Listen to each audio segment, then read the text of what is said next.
Hi everyone. So this week I'm going to do a resume review.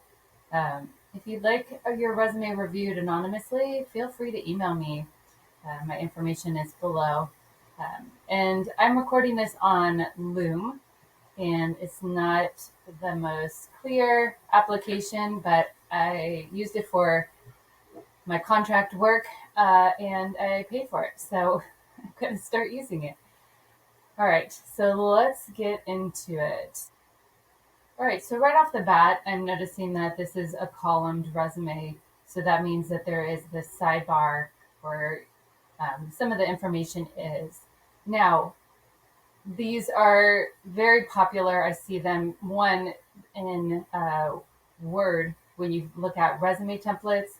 They're there when you look in Canva. They're popular because they're kind of different. Unfortunately, different isn't always good. If you know that you are applying to an employer that has a applicant tracking system, then I would not use the column. And there's another reason why I wouldn't use it either. So if you look down here, on this side, you're really only allowing yourself, 2/3 of the page to have sentences, when really the whole focus of the resume should be on your work history and giving yourself a good amount of space to talk about the different accomplishments and responsibilities that you had. And when you have this column over here, you're taking up quite a bit of space and not allowing yourself to uh, really explain as much as you can. I've seen resumes with this column before where they've only had two bullet points for each job. And they've only had a couple jobs because you can't fit too much in there. And to have a second page with the column doesn't always work out really well. So I would not suggest the column. I've done it before, and I thought it was a really cool technique. But as I've grown in, and even the way that ATSs work now, um, I really would suggest not using it. Sometimes there's ATSs that can read it. Some of them can't. The ones that I've noticed, they read more linearly across the page. So sometimes they don't know what to do with the information that's over here, and it may not be brought over.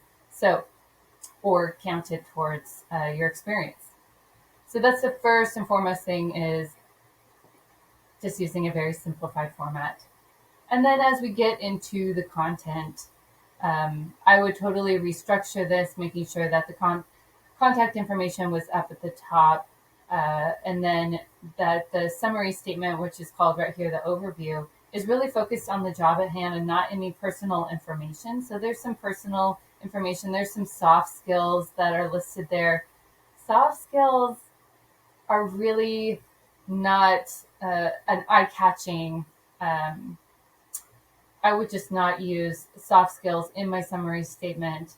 Saying you're detail oriented really isn't as eye catching as really describing some of the detail orientation that you've done or used in your work history area. So just make sure that you're proving it down below. And I'd make sure I'd have more task oriented or responsibilities listed in that summary statement. Now, for this type of job, there's going to be lots of information regarding hours and certain things that they have, the competencies they have. So having a couple other sections right here related to that is going to be important, and that it's up at the top. Remember, the top 1/3 is the most important area, so definitely having those up there. And then job relevant work skills, just make sure, like I said before, I would not list out those soft skills in there. They take up space and they're not being proven. Um, like passion for teaching, that's really more of a cover letter thing. So being able to talk about why you have a passion for teaching, you want to share that there where you can build more of a narrative around it as opposed to just saying it. It doesn't mean much when just listed on a resume. I'm noticing here in the education, the font is very, very small. So that's why this columned resume really is not the best format. Um, and then obviously, as we can see in the work history, there's just not enough information. So describing all of the different tasks that you did, you really want to, it depends on what type of job, but getting, I always say 6 to 8 bullet points, but, at least 3 to 4 with a good descriptor of your responsibilities, selling any sort of achievements about yourself, um, some of those outcomes. How many students did you have? Did you reach any goals while you were there? Help your students reach their goals. Those are the types of information that you want to include. And then we have referrals, which are not needed on a resume. They just take up space. And it looks like because this columned area is there and there is this extra space, it looks like that's why it was added. So I would just take out the referrals and change the format. And then it looks like there's a career change. And so the past jobs are listed here, which isn't bad.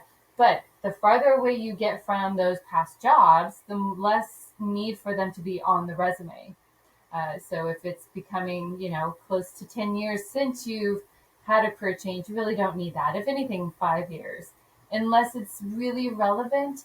You might think that there's some jobs that are going to help you as you move into a new career area. Showing that you do have a work history is going to be good, but also remember that the employer is going to be interested in the most recent 5 to 10 years. And so you want to make sure that you're really focusing on that time and not just on the past. Okay, so just to recap, I would have a completely different format, just a very simple format where you have your summary statement, your key skills area. If you have other information that needs to be there, like in this one, definitely having that up at the top.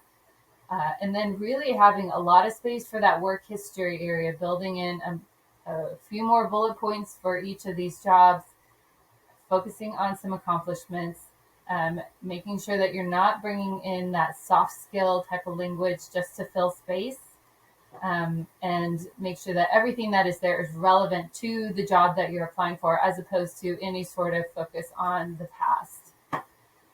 All right. Again, if you want your resume reviewed, please send me a resume and let me know which parts you need to have your information changed. And I'd be really happy to review it on my channel.